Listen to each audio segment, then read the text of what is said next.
You learn what the decorators are, I will show you some popular libraries that use this pattern, and I will also explain to you with examples the most important types of decorators in TypeScript. Decorator pattern achieves a single objective of dynamically adding responsibilities to any object, meaning you have a simpler object and you add something extra. Imagine it is very cold and you are not dressed enough. What are you doing? You go to a warm place or add another layer of clothes. Congratulations, you just decorated yourself or your dog. Do you really need to learn about TypeScript decorators? Most of the time you won't have to write your own decorators, but they are present in popular libraries for Node.js, for React, in Angular. For example, TypeGraphQL, which is a modern framework for GraphQL API in Node.js, allows you to generate the GraphQL scheme based on the decorated class models. Use only classes and decorators to define your GraphQL schema. No need to define types in SDL and no need to create interfaces for them. This way you will have only one source of truth, so say goodbye to all field type mismatches, typos and annoying refactoring. Nest.js, a progressive Node.js framework for building efficient, reliable, and scalable server-side applications. It's like a Super Express.js where decorators are everywhere. It gives you true flexibility by allowing use of any other libraries thanks to modular architecture. It is an adaptable ecosystem that is fully fledged backbone for all kinds of server-side applications. MobX before version 6 encouraged the use of ESNext decorators to mark things as observable, computed, and action. However, decorators are currently not an ES standard and the process of standardization is taking a long time. It also looks like the standard will be different from the way decorators were implemented previously. In the interest of compatibility, we have chosen to move away from them in MobX 6. So decorators are currently used even if there is still no clear standard, and you should be careful because major changes may occur in the future. Let's look at some examples, but before we configure a TypeScript project from scratch. We initialize a project with npm.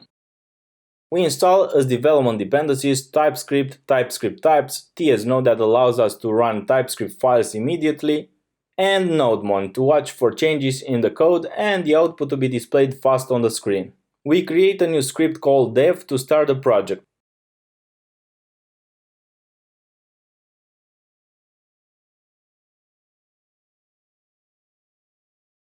It will use the index.ts file as the entry point and we test if everything works.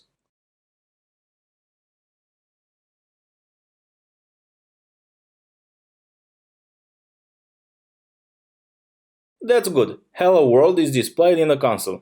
For TypeScript, we also define the configuration that I copy from another project. Decorators provide a way to add both annotations and a meta-programming syntax for class declarations and members.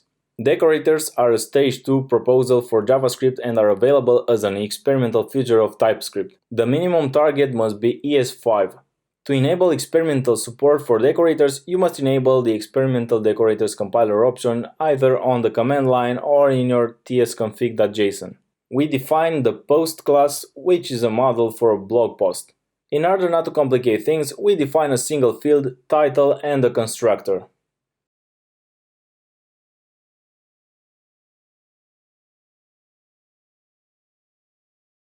We also define a main function where we instantiate a new post.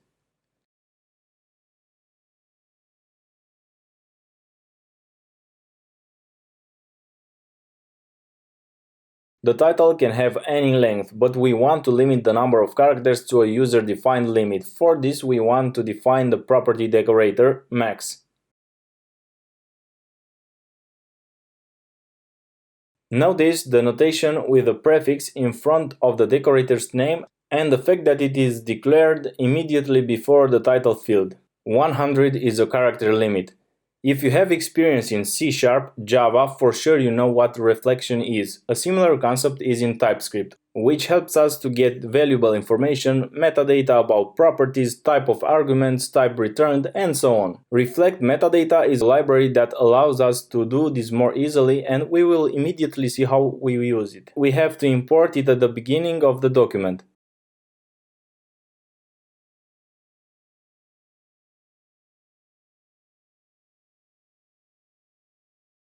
We begin to define the max decorator, which is a function with a limit argument of type number. Reflect.metadata is a default metadata decorator factory that can be used on a class, class member, or parameter. If a decorator is a function, a decorator factory is much more flexible and customizable, the factory returning a function as a decorator. Decorator equals function. Decorator factory equals a function that accepts parameters and returns another function, which is the decorator. Max length metadata key is a unique key in which the limit value is stored like a dictionary. Key and value pairs. We changed from 100 to 10 and yet nothing happens. We expected to receive an error, but we didn't see anything. Nothing happens because we only defined a metadata, but we need validation.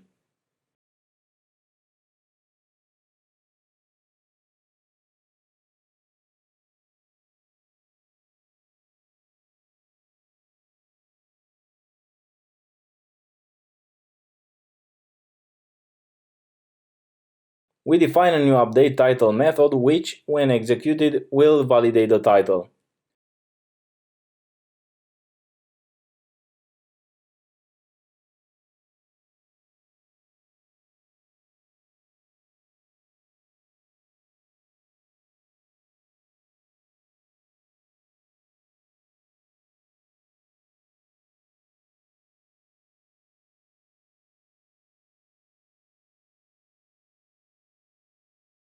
We need limit metadata, so we'll get it from the getTitleMaxLength function.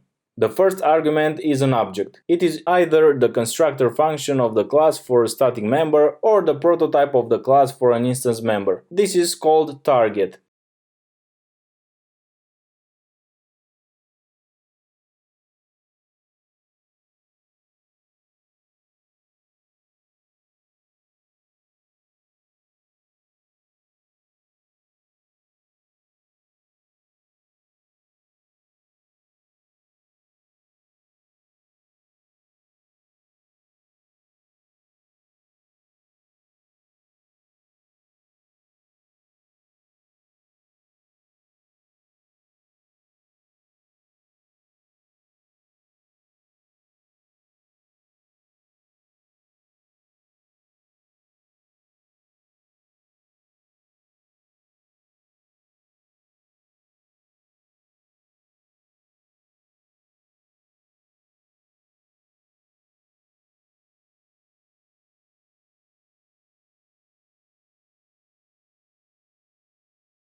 GetTitleMaxLength is called with two arguments, the first being the current object as the target, and the second is the name of the field on which we define the max decorator, title.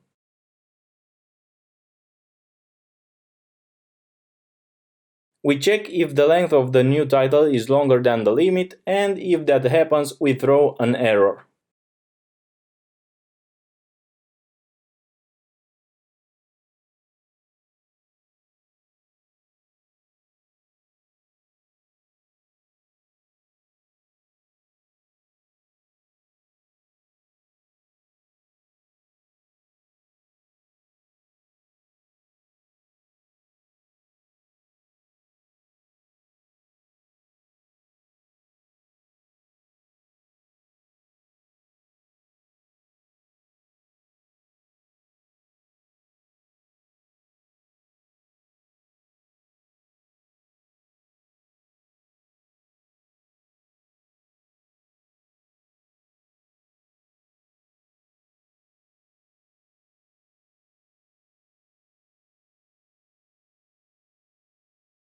Now it works.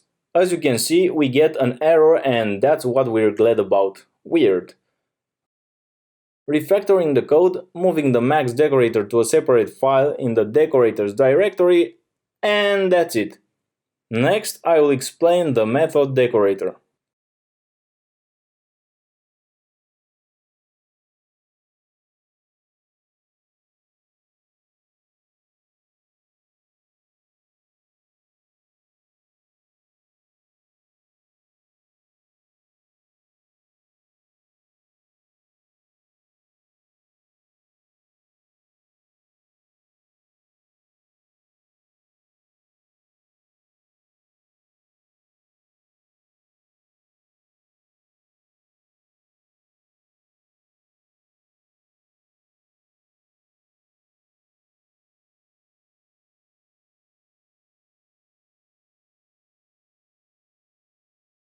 I invite you to subscribe, like and share to learn programming fast. Activate notifications by clicking on the bell. Thanks for watching!